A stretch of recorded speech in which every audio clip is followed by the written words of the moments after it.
So, okay, I am recording just to remind you guys if something comes up that we're talking about that you want me to pause the recording, I will gladly do that for you.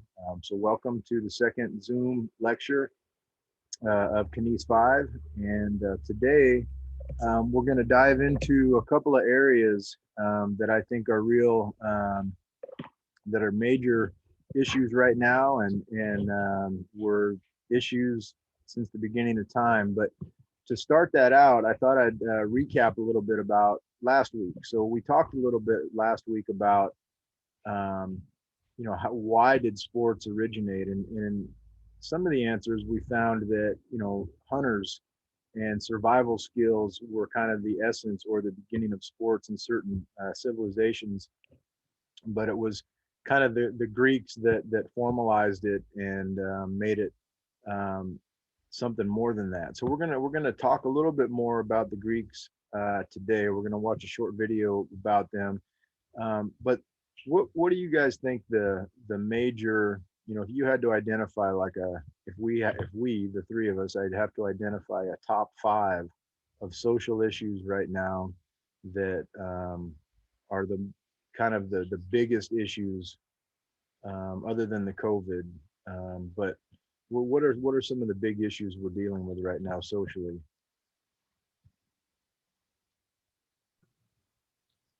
I'd probably say like racial discrimination. Okay, that's a good one. Civil rights. What else, you guys? Income inequality. Yep, that's another one. Um, what else can you think of? So those are two great answers. But let's keep going. Let's go a little deeper. Um, I know last week we talked about like equal pay for um like women in sports. yeah, well, so equality. That's something that's so if you dive into that a little bit and say, okay, what are we talking about here? Well, we're talking about community. Are we all in this together, or are we not all in this together? And if we're all in this together, should we have the same set of rules, right? And we're talking about opportunities and access to a way of life. When you talk about, it's money, it's influence, it's politics, and they're all intertwined, unfortunately. And um, I think those are pretty much the major areas that make up all societies. Unfortunately, you have somebody that, or a group of people that makes up some type of guidelines or rules of which that community or that civilization is going to live by. And then the people with the money and the influence are usually the people that are kind of making those guidelines or rules because they're the ones that have the power, which then regulates the opportunities, right? And then at the end of the day, do you truly have a community, or do you have, you have something different than that?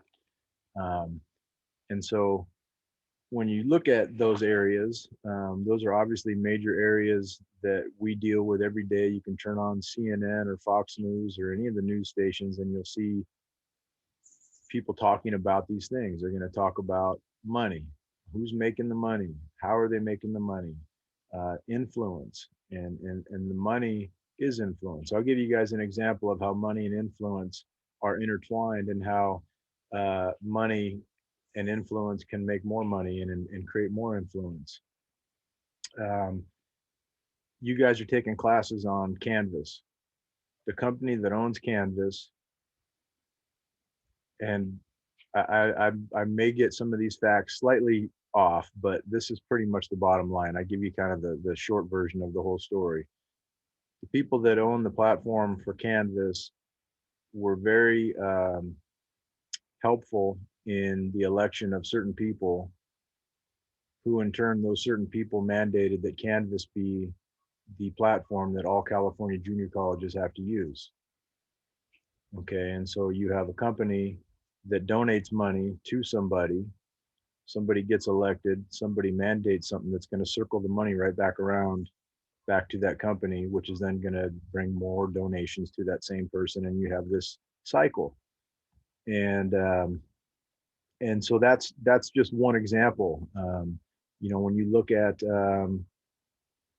well, there's lots of examples. I'm not going to go through them, but that's just one example. And so you look at those kind of those 5 things we identified that are parts of a society. You have rules, you have money, you have influence, you have opportunity, and is there a sense of community or a sense of equity within that? And by the videos we watched last week, and the conversations we had, I think it was evident that those things have existed since the beginning of civilizations, and even in the Greeks. And so when you look at how sports influences that, to me, and I think to a lot of people that study sports, sports is a vehicle in a lot of ways to take people that may be from lesser backgrounds, and it gives them an opportunity to get in the game, the real game, where they could be a person of influence or a person of money.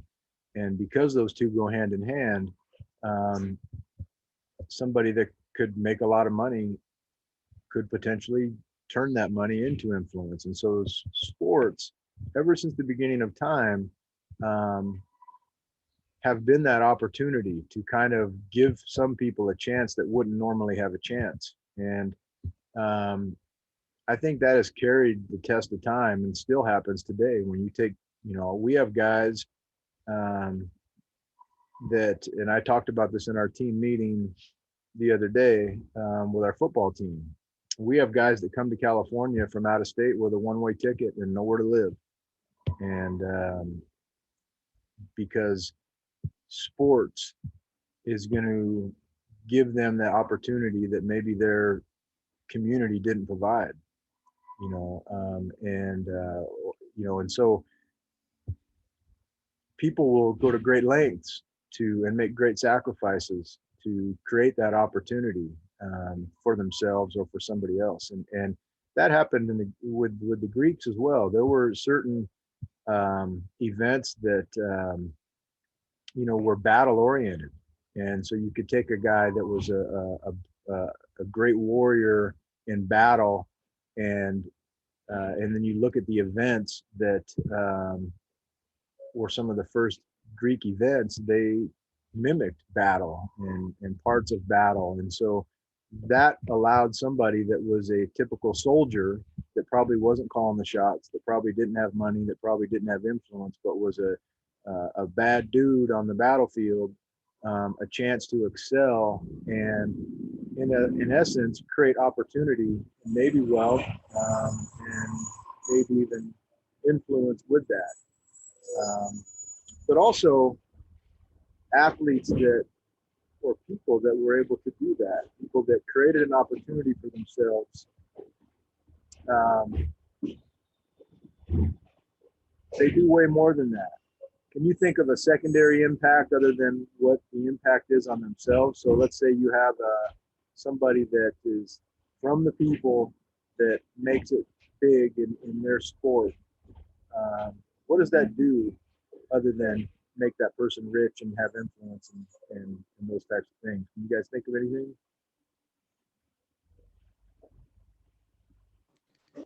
Community respect. You have youth to look up to you in a different kind of way. You have a lot of influence. Like no matter wherever you've been in your life, people will remember you, and in some kind of way, you've had an effect on them just because you've made it. If that makes sense, because they'll remember you and they'll feel like, well, because he's there, and I could be there potentially. Like you give them hope, you like a symbol of hope, basically. That's a great answer. That's exactly what I was looking for. For the longest time in track, nobody could run a mile under 4 minutes. And people tried and they tried and they tried and they tried and they couldn't do it. And finally, somebody did it. And then I think within the next 12 months, like 4 other people did it. And some would say that some people just needed to know that it could be done. to realize that they could do it. And so to see somebody that comes from similar shoes as you um, make it, it does give you hope. And, it's inspiring. And when you see, like, if you're, like, I'll use football as an example. If you're a small guy and you're trying to play college football, well, you probably really like the small guys that have made it in the NFL, and those guys inspire you, and so it's people that have like challenges sometimes that inspire us and that open the door for people behind them. And sometimes that means tremendous sacrifice of their own life and their own little world to do that. Um, and so there's just great power in that. I love the success stories. And today we're gonna start with the Greeks on a short video, and then we're gonna go into another video about the history of sports, and we're gonna have little breaks in between and talk about them shortly. But then the last one is going to be the top 10 athletes that changed history.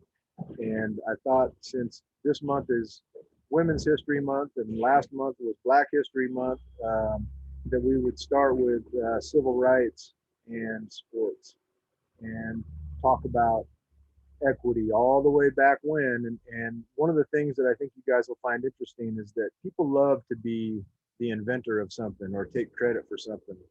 And it just depends on what book you read to figure, to see that there are different people that take credit for different things, and sometimes different people that take credit for the same things. Um, and so it cracks me up when when I'll read an article about, let's just take Africa, for example, and their origins of what they think are baseball.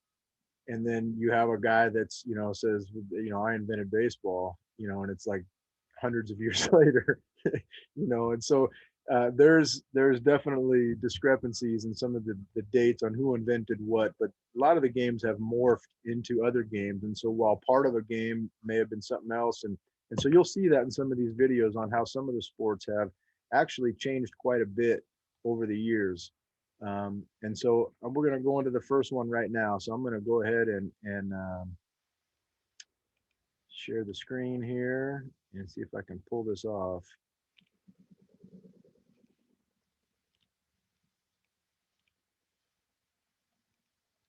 You guys all see that and hear that? Shaking your head? Okay, perfect.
All right. So what I love about that short video is the part at the end mostly is where she talks about sporting events, whether you're playing a sporting event or you're going to a sporting event as a fan. Um, it forces people together and it forces people to understand each other a little more. And I think the word she used was that you see that everybody has similar struggles and that people, whether they're from a different country or not, go through this a lot of the similar challenges. And to be great in athletics, so you take somebody that doesn't speak the same language, but they're a runner, and you have two runners that don't speak the same language, and you put them together, they're going to have something to relate to right off the bat, because to be where they are, they've had to make sacrifices, and they had to run, and they had to work out, and they had to train, and there's stories, and there's sharing, and there's relationships that happen when you're on a team. And I'm going to assume, from look, have you guys all been on I know a couple of you guys, but have you guys all been on a team sport? And hopefully you had a chance to be on a team that had some diversity on it. Football is such a great example of that,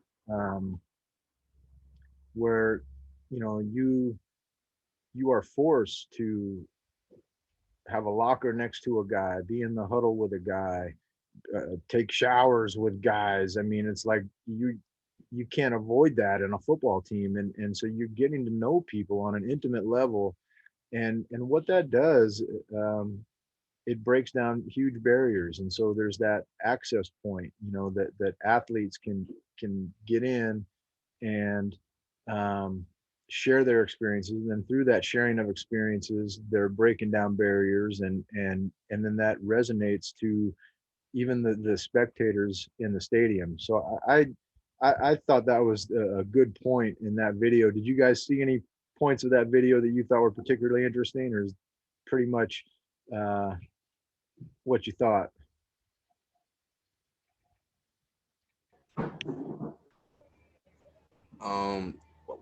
Where it says they found common ground with the opposition. I like the terminology they use with that, because it's like, out of everything, it's so much like adversity in life, and we get separated. People get separated so much by like our thoughts and politics and what we believe in, and for everybody to like put those things aside and come in one common ground and just like, well, this day we're just gonna watch these athletes compete, gonna have fun, sit in the stands and just have fun. I think that's a great thing.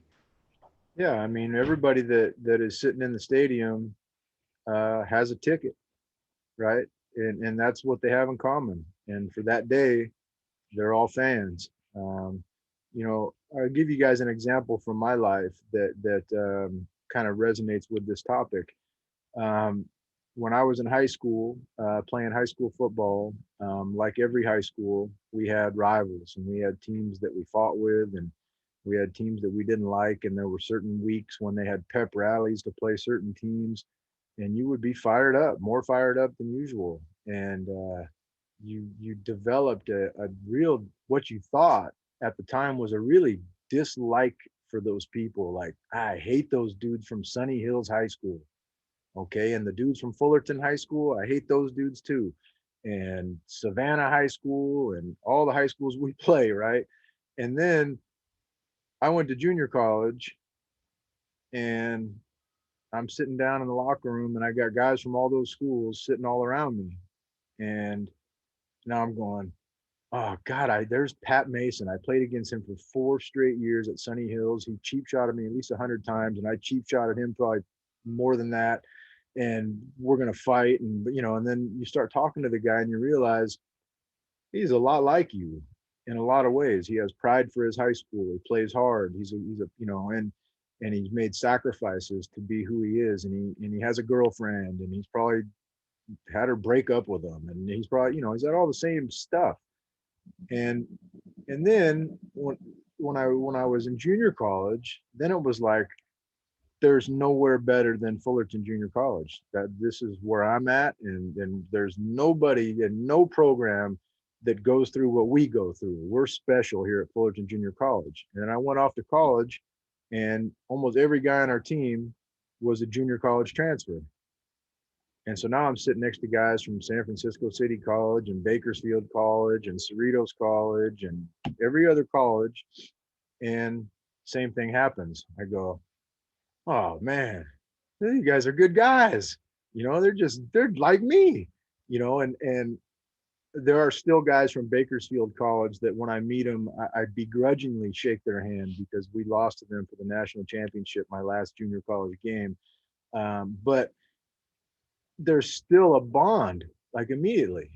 We just had a player play for us in 2019, Maceo Barbosa from Baltimore, Maryland. And he's a running back. And his dad and I played against each other in that game, Bakersfield versus Fullerton College. And just the fact that we both played in that game, and yeah, it stinks that we lost and they won. And they all show me their rings whenever I meet a guy from Bakersfield. They'll say, "Oh, you were on that team in '88? Yeah, here's my ring from our championship." And I always want to punch them, but you can't do that, obviously. But there's that. It's like an automatic. You're a part of a fraternity. You're a part of a culture. You're a part of a community, and it's awesome. And so sports have that. They give you that opportunity. And I like what you said about the common ground. And that's what it does, man. When you get on the football field or the baseball diamond or the basketball court, and you step within those lines, I think most athletes have a sense of like, okay, we're all equal out here, and we all bought a ticket to watch the game, and we're here. So I think that's a great observation, and appreciate your comments on that. Any other comments on that first clip? We've got a couple more I want to show you guys. Okay, we'll get rolling into the next one here. So far, my skills are getting better since the last time. All right, let's see if I could pull this off. We want to go to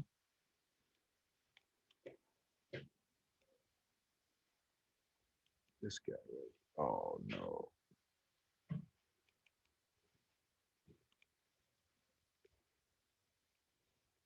Wait 1 second here. My Zoom controls are in the way.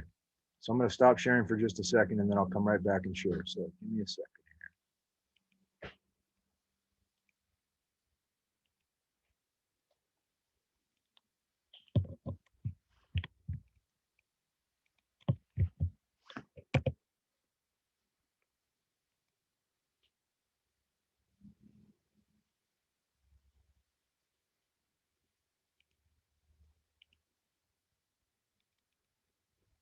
Okay, now I'm ready.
You're muted.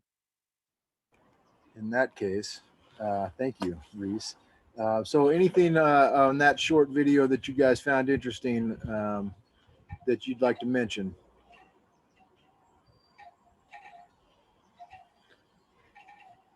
That's okay.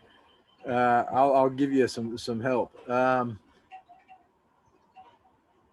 me, that video there is an example, like what I pull out from that video in relation to the class that we're in right now, is that sports, all of those sports, that the 10 sports they just went through, every single one of them, they mentioned something about social, like this started as this. And there's even some that say soccer is supposed to be played on Saturdays at 3 o'clock because, and then they set everybody's work schedule for that. So people back in the day would get off work shortly before the game started, have time to go to the pub and have a couple of pints, and then go to the soccer game. And that literally defined the workday for those areas. And so it's intertwined all the way back in every sport. And so when you say, like, you know, what is the relationship and when did the relationship of sports and society start, it's impossible for them not to be intertwined. And in this next video, we're going to kind of see some really strong examples of that. And this next one's about the top 10 athletes that have changed history or changed the social environment in which they lived in, or the social environment after their life, you know, and moving it forward. So go back to screen sharing here. We're going to start the third clip here, and this is the last one today, and then we'll talk briefly afterwards. And um, I hope you guys find these interesting. I do, as a sports person, and I think, you know, it's like anything else, as we just talked about before this video, that when you know something can be done, or you know something has been done, um, when it's your turn to do that thing, it makes it easier to believe that you could do it. And so I think just knowing and hearing the stories of the struggles and the different things that happened, and you know, it does make it easier. You know, when you say, you know, let's just take a guy on our football team, and you know, there's a lot of guys on our team that don't have a lot of help coming from home for them to go to college. And sometimes and I was one of those guys. Okay. And so there are times when you sit there and you go, this is impossible.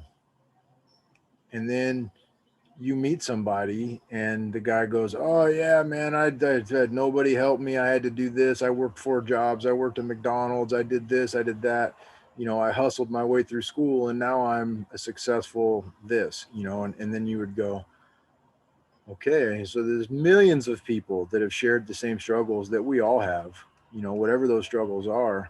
And I think it's helpful to everybody to see people that have overcome similar challenges. And again, it's inspiring. Um, so I like that about that video, and I do find these interesting. So here, this last one I think is the best one, because this is, now we're talking about real people and real things that they did, and challenges that they endured. And remember, the overlying theme today for this week, and probably next week as well, and maybe for the rest of the class is going to have some of it every week, is equity, civil rights, and how athletics has related to that. So here we go on the last video.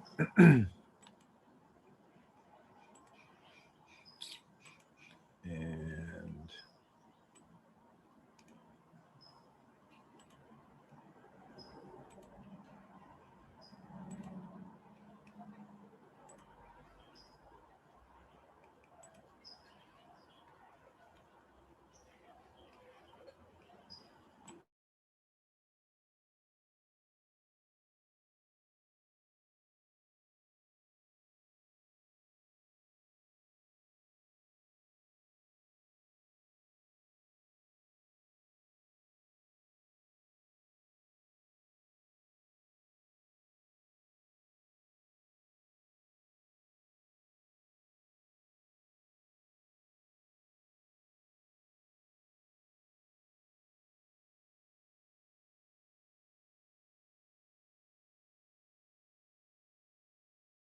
Okay.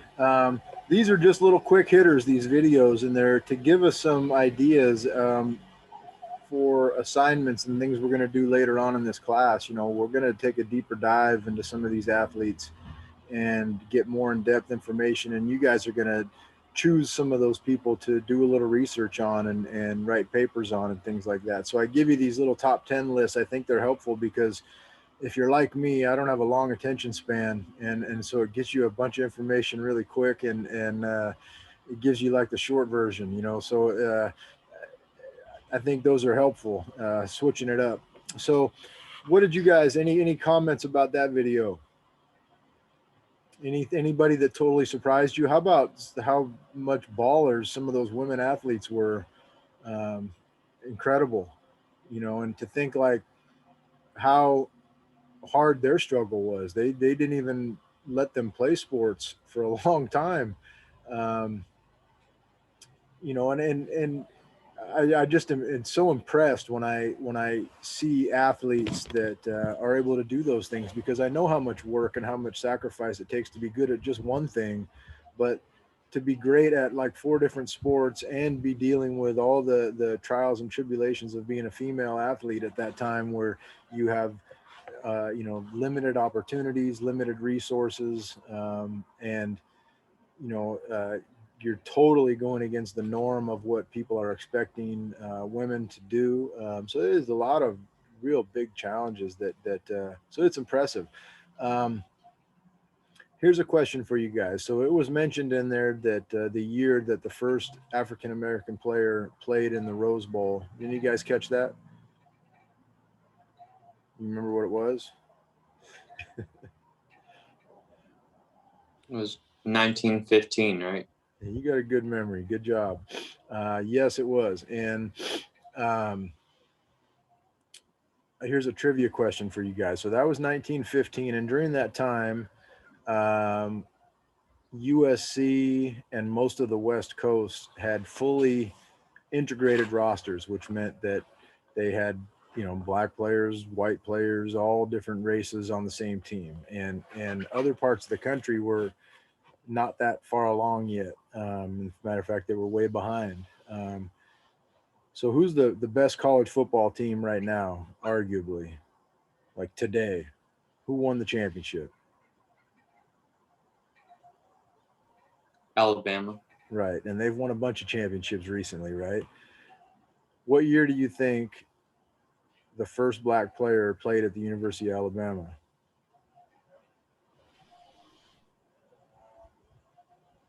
So if the first player to play in a Rose Bowl was 1915, that would have meant that black athletes were already playing in Pac-10 schools before 1915, because that was the Pac-10 championship at the time. And so then you look at University of Alabama and the whole SEC conference. What year do you think? 30s, 40s, 50s, 60s? Yeah, I'd guess early Maybe the 60s. 60s or 70s, maybe the 60s. You guys can fact check me on this, but I think it was 1971. That's craziness. I was 2 years old, and so one of the questions we're going to talk about in this class is, when you look at a school like Alabama, who probably now has almost no white guys on the team, and they're the best. How did that transformation happen?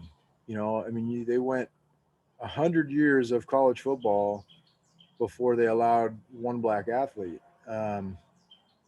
And there's a really good story about that transition that we'll watch. But I'll give you guys kind of a short version of it because we're about to wrap up here. At the time, Alabama was a powerhouse in the 60s under Coach Bear Bryant. They were an all-white team playing in an all-white conference, and they were dominant. And the SEC conference was really good. But back in those days, they wouldn't even let integrated teams play against white teams. So Bear Bryant and his Alabama team, they started getting the label that they were the white national champions, not the national champions, because schools out in the West had better teams, and because they couldn't play each other, or they chose not to play any integrated teams, they got this label that was like, okay, you're the champs, but there's an asterisk with it. You know, you didn't play all the good teams. You know, you played some of them, but you didn't play all of them. Or you could argue that, and and so um, it took Bear Bryant had to schedule a football game with USC. And at that time, the starting tailback at USC happened to be from the state of Alabama and about a mile or two from the University of Alabama, is where his house was. And basically, USC annihilated him. And then that very next year, Alabama had some black guys on their football team. So the motivation, we would love to say that the motivation was because people wanted to change things. But sometimes, but even that, okay, if you take out the end result of that now and where Alabama football is now and the amount of opportunities and the amount of people that have been able to come up through that vehicle of sports, it was still, regardless of what the motivation was at that time, it created progress. And you know, it changed forever after that. And so while there are still fans, I'm sure that have racist beliefs that go to University of Alabama football games, I'm sure there are many. But on game day, when they all buy that ticket and they all go in there, there's some form of that, you know, everybody's here rooting for the Crimson Tide. And if you're from Alabama or you know people from Alabama, Roll Tide, you know, that runs deep. You know, and so there's interesting stories like that. There's another story that we'll watch a video on about. Oh, go ahead. Your question? Uh, did you see like the articles about Ole Miss back in the day about the riots on the campus and craziness? Oh yeah, we're gonna watch some of those videos, and it's hard to watch sometimes. Well, anytime. It's just hard to think. And you may not believe everything that I believe, but I'm a person that I believe in people, and you know, when I see stuff like that, man, it's hard for me to watch that stuff. I hate seeing anybody taken advantage of, and that's kind of how I've been my whole life, you know. But yeah, well, I have seen that, and it's terrible. I'll give you guys one last story about how things were different, and we'll watch a video about this. But have you guys ever heard of the story called Undefeated and Uninvited? Okay, this is a great story about a football team back in 1955, I think it was. And it was the University of San Francisco, and they had a great football team that year. I think they had 4 NFL Hall of Fame players on that team, and which is ridiculous. I mean, you're lucky to get 1 from a college, you let alone 4 on one roster at one time. And so they were really good, and they were undefeated, and they got invited to play in the Orange Bowl, I believe, for the national championship against an SEC team, and I can't remember who the SEC team was, but here's the deal. So the coach has to come in and say, hey guys, guess what? Congratulations. You went undefeated this year. You kicked everybody's butt. And we got invited to play in the national championship game. And you can see where this is going, right? You have a fully integrated roster in the 50s from San Francisco. And they say, the only issue is the black guys can't come. And, you know, to hear the guys tell the story, it's really powerful. But without hesitation, they said, absolutely not. We're a football team.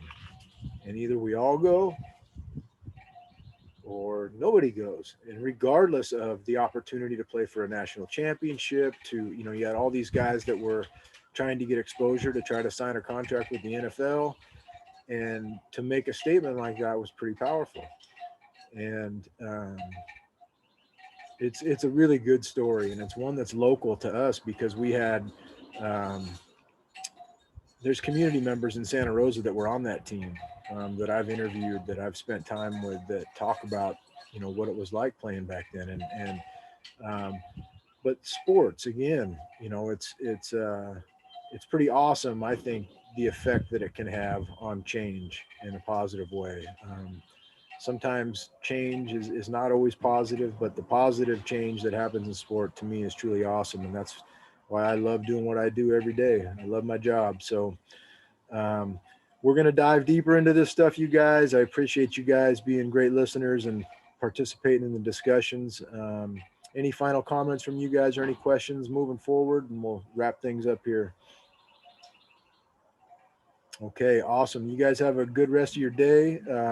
It's Wednesday, so the weekend's almost here. We said that last week, right? We're rolling down the hill now, heading towards home. So you guys have a great rest of your day, and we'll be in touch. All See right, you y'all. guys. Thank you. Thank you.